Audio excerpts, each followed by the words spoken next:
Olá, eu sou o professor Ricardo e hoje nós vamos conversar um pouco sobre Auguste Comte e o positivismo, sua principal teoria.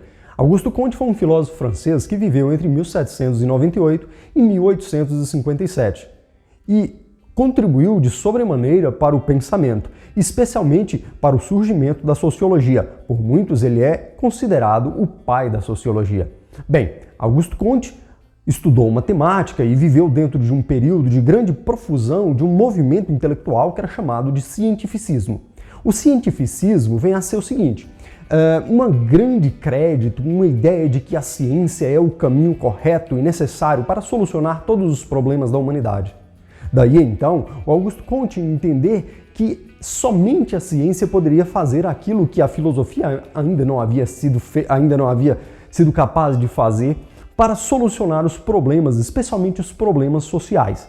Entendeu então Auguste Comte que era necessário desenvolver uma ciência para estudar a sociedade, não mais fazer como os filósofos faziam, que ainda estavam muito presos à metafísica. Óbvio que quando o Auguste Comte viveu, havia um modelo, um modo de se produzir pensamento, que a gente chama de paradigma. O paradigma científico da época dele era o evolucionismo. Certamente graças aos grandes avanços e ao grande crédito dado à obra de Charles Darwin. Bem, o Auguste Comte, então, entende que não somente as espécies evoluíam, como Charles Darwin havia proposto, mas também o ser humano evolui e as sociedades evoluem. Desta forma, o Auguste Comte é levado a produzir uma filosofia da história. Ele escreve um livro chamado Curso de Filosofia Positiva, e nele ele propõe um modo de compreensão da história baseado numa perspectiva que do modo de entender dele era científica, porque ele entendia dessa forma as leis que regiam o progresso, e aí daí então ele podia entender qual foi o processo pelo qual passou ao longo da história uma determinada sociedade ou uma determinada pessoa, por qual momento do progresso evolutivo aquele indivíduo se encontra, para daí então propor ou estabelecer novas formas de organização e estabelecimentos para que aqueles indivíduos ou para que aquela sociedade evolua ainda mais. Bem, o Auguste Comte, ele quer pensar as sociedades de um ponto de vista que a gente chama de organicista. O que é isso? Ele pensa a sociedade como se ela fosse um organismo vivo, tá? E esta sociedade como um organismo vivo pode ser objeto de estudo de uma ciência. Ele então classifica as ciências, aquelas que se encontram mais distantes da percepção humana, para aquelas que se encontram mais próximas do ser humano, e dentre as quais a maior de todas é aquela que ele elege ser a nova ciência e a ciência que possibilitará solucionar muitos dos problemas que ainda não foram solucionados pelas ciências. Esta ciência é a sociologia. Ele também chamava de física social. Não é à toa que o Auguste Comte costumava pensar que era necessário a utilização das metodologias já muito utilizadas nas ciências naturais, já credibilizadas pelas ciências naturais, para também estudar a sociedade. Daí, então, fazer uma física social. A sociologia de Auguste Comte, na verdade, ainda muito ligado à filosofia, ainda não existe com Auguste Comte uma metodologia de pesquisa para as ciências sociais que seja completa o suficiente que possibilite o sociólogo fazer os seus estudos. Mas o Auguste Comte, ele vai pensar assim, cara, se eu quero estudar a sociedade e eu vou fazer uma ciência da sociedade, eu vou fazer uma ciência que trabalha em dois aspectos. Um aspecto é o aspecto da estática social. A estática social pressupõe a ordem. O que é a estática social? Aquilo que se encontra em todas as sociedades ao longo da história da humanidade.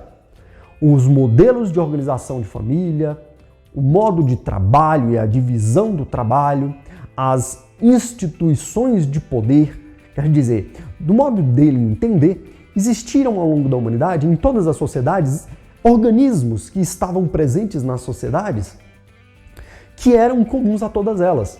Portanto, uma parte da sociologia chamada de estática social seria capaz de compreender estes organismos, estas instituições dentro das sociedades.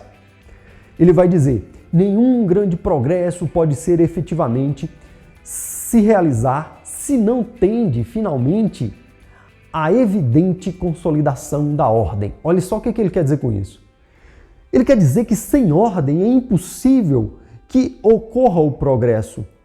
A estática social, que é a parte da sociologia que vai compreender estas instituições, essas parcelas do grande organismo que é a sociedade, tem que analisar se aquilo que firma a sociedade dentro de um processo ordenado está correto.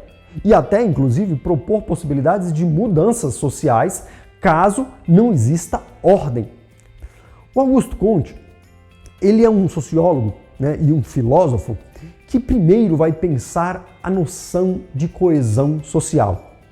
O Augusto Comte, quando pensa as sociedades, entendendo que elas evoluem, se adaptando, ele percebe que aquelas sociedades que não foram capazes de prevalecer, porque não foram capazes de se adaptar, estas pereceram. Essas sociedades, elas desapareceram literalmente. Daí ele percebe que somente aquelas sociedades que encontraram formas, instituições, relações de coesão social, que foram marcadas culturalmente e que possibilitaram os indivíduos viverem de forma um pouco mais integrada, foram as sociedades que não somente evoluíram, mas que sobreviveram. Aquelas sociedades que não foram capazes de integrar, de manter os indivíduos de alguma forma ligados uns aos outros, essas sociedades pereceram. Essas sociedades fragmentaram, perderam o nexo que as mantinham coesas. Daí, o Augusto Comte vai dizer: estudar a ordem, estudar a estática social é fundamental para a manutenção da ordem, para a manutenção da estática e para possibilitar que essa sociedade, se adaptando, evolua, passe de um estágio a outro na evolução das sociedades. Daí, então, o que ele vai fazer? Ele vai estudar a dinâmica social, que seria um outro lado da sociologia.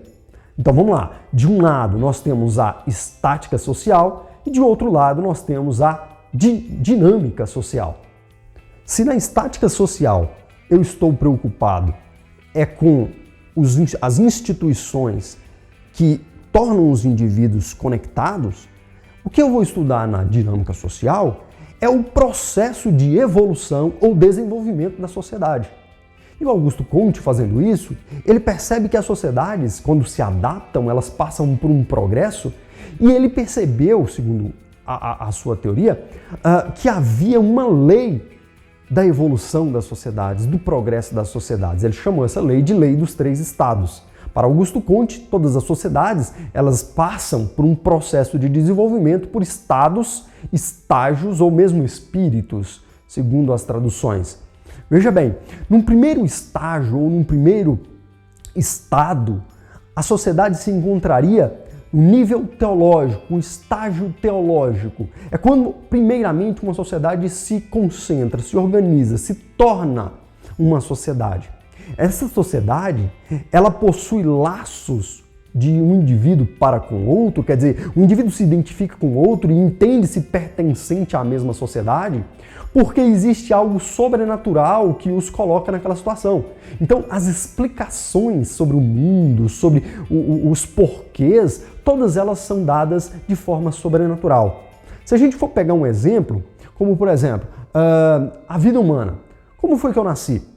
Se nós vivêssemos em um estado teológico, que é o primeiro estágio da evolução da sociedade, certamente a resposta para como foi que eu nasci é uma resposta teológica, é uma resposta que vai elencar, vai dizer que existe um ser sobrenatural que agiu sobre mim, que agiu sobre os meus pais e que me colocaram no mundo. Foi Deus ou foram os deuses, não importa.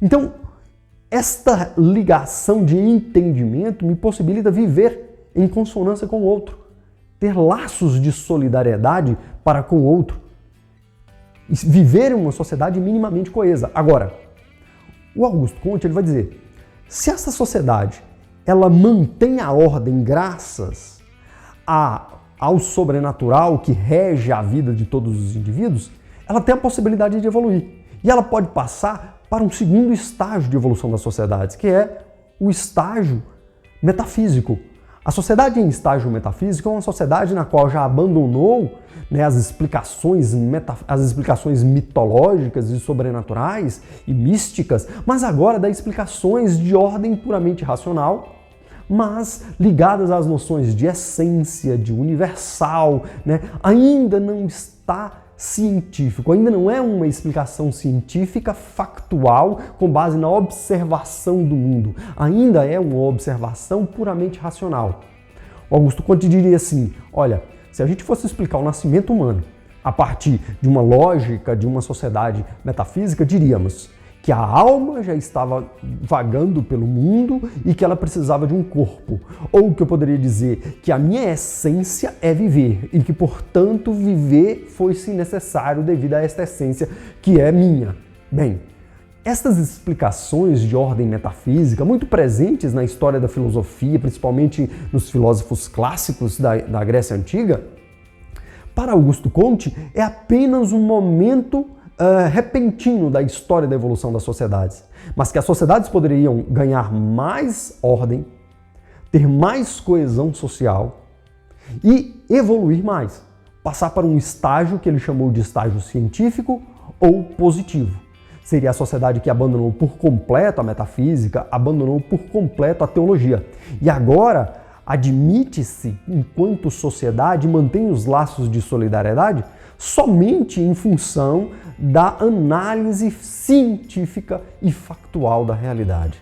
Se fôssemos explicar, de acordo à lógica de uma sociedade em estágio positivo ou científico, o nascimento humano, diríamos que o ser humano está aqui na Terra e o nosso nascimento se dá em virtude da evolução da nossa espécie, em função, sei lá, da biologia, do fato do feto ter se desenvolvido e estarmos aqui. Olha que o olhar de uma lógica positiva, ela é profundamente científica, factual, a partir das observações e das conclusões que se tem observando a realidade.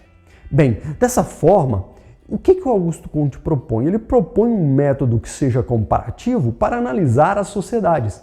Ele dizia que a sociedade na qual ele vivia, que era a França do século XIX, era uma sociedade que estava alcançando o estágio positivo ou científico.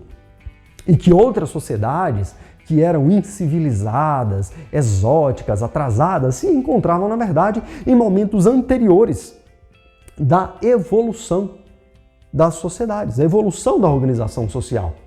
Veja que esse método comparativo e essa análise das sociedades de um ponto de vista profundamente etnocêntrico, porque entende a Europa como um modelo de evolução de sociedades, não percebe algo que a antropologia depois foi desenvolver, que é a ideia de diversidade cultural e que cada sociedade se desenvolve em seu próprio ritmo e de acordo com os desafios que encontra em seus processos de organização.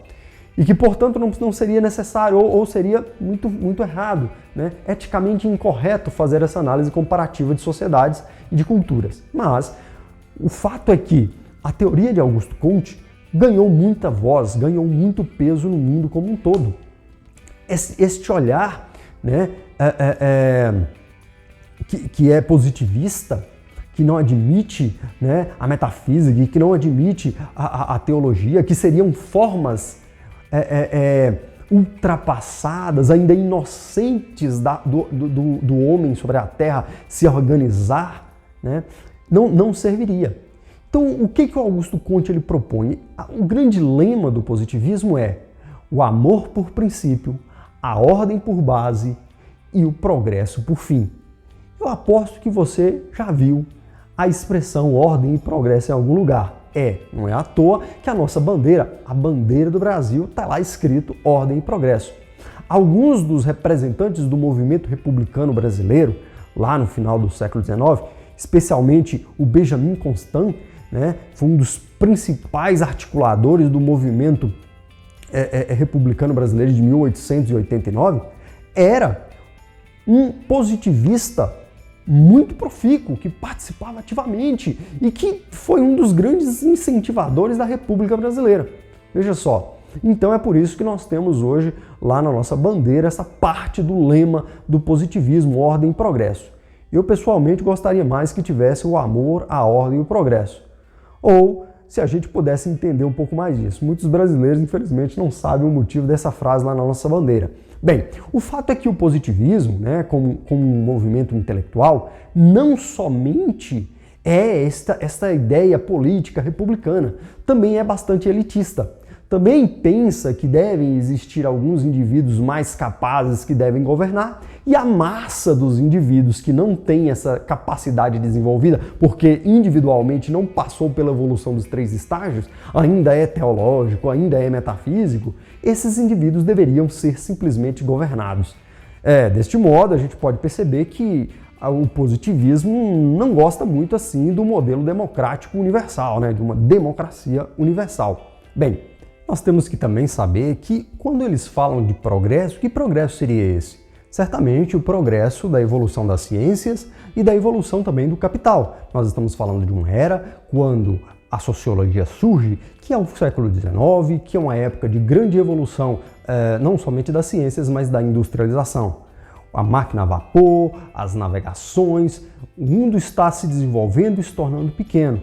Então, é a grande questão sociológica. Você se lembra que na última aula eu disse, a sociologia surgiu para entender essa nova sociedade, uma sociedade que era extremamente mais complexa, em que as coisas aconteciam muito mais rapidamente.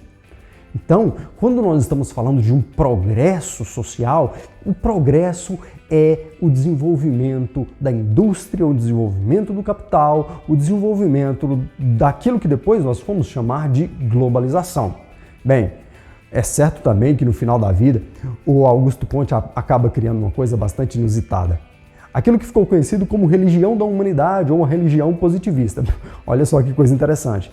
Uma filosofia que surgiu com base no ateísmo, com base na laicidade das sociedades, acaba criando isso que depois ficou conhecido aí como uma religião. Bem, como que Augusto Comte foi depois criar uma religião? No modo de entender dele, a organização da Igreja Católica em suas instituições era extremamente efetiva, era muito bem organizada, de tal modo que ele acreditou que se ele criasse uma sociedade e que as pessoas não compreendessem a complexidade da sociedade, haveria ainda o risco da desintegração social. E que as pessoas participando dessa sociedade de forma mais simplificada, seria mais fácil a manutenção da ordem. Então, do ponto de vista da estática social, a religião da humanidade cumpriria o papel das religiões teológicas, mas não seria uma teologia, seria uma religião na qual você iria lá, mas você não iria para fazer preces, você não iria lá para rezar para um Deus sobrenatural. Na verdade, o sacerdote é um cientista. Na verdade, você vai lá para conhecer sobre as leis da natureza. É verdade. E esta religião da qual ele propôs existe no Brasil até hoje, né? Desde o final do século XIX, que foram construídos os primeiros tempos da religião da humanidade, existe até hoje no Brasil e no mundo. Ocorreu uma influência muito grande do positivismo em muitas áreas do conhecimento, na psicologia, na antropologia, na própria filosofia e sociologia. O positivismo foi uma teoria muito difundida no mundo, apesar de que também sofreu muitos abalos, sofreu muitas críticas, especialmente dos socialistas, né? Por entenderem o positivismo como sendo uma teoria bastante elitista, que queria somente que as pessoas mais capazes, aquelas que tinham passado pela evolução dos estágios, pudessem governar, enquanto os outros, né, ficassem na plataforma da estratificação social, na base da estratificação social, porque ainda não tinham passado pelos estágios de evolução, né? Veja bem, quando a gente pensa no positivismo, nós temos que compreender isso, né? Até hoje existe uma ótica positivista muito presente no mundo, que não entende que mitificações, que mistificações, que teologias e que metafísicas devam existir. Na verdade, essas pessoas defendem a extirpação, a eliminação destas teorias, né, desses pensamentos, né, que de um ponto de vista positivista seria muito inocente na evolução da humanidade. Por outro lado, nós temos também esta grande difusão de um pensamento mecanicista, de uma educação positivista, uma educação muito mecanicista, uma educação que direciona o homem para o trabalho, para a produção industrial, para o avanço da globalização. Bem, essa ótica, essa perspectiva de uma evolução, de um desenvolvimento econômico, né? Sem analisar o desenvolvimento sobre outros pontos de vista, essa ótica ela é bastante positivista. Portanto, é possível sim dizer que o positivismo está vivo até hoje. Bem, eu espero que você tenha gostado. Eu vou finalizar por aqui. Se você gostou do vídeo, deixe um like, se inscreva no canal e não perca o nosso próximo vídeo, que provavelmente eu vou falar um pouco do Émile Durkheim, que foi um aluno de Auguste Comte e que continua nessa mesma ótica aí do positivismo, mas que avança bastante dentro da sociologia, porque ele vai criar o que o Auguste Comte não fez. O Émile Durkheim vai criar um método de pesquisa para a sociologia, tá certo? Muitíssimo obrigado por ter assistido até aqui, um abraço e até mais. Falou!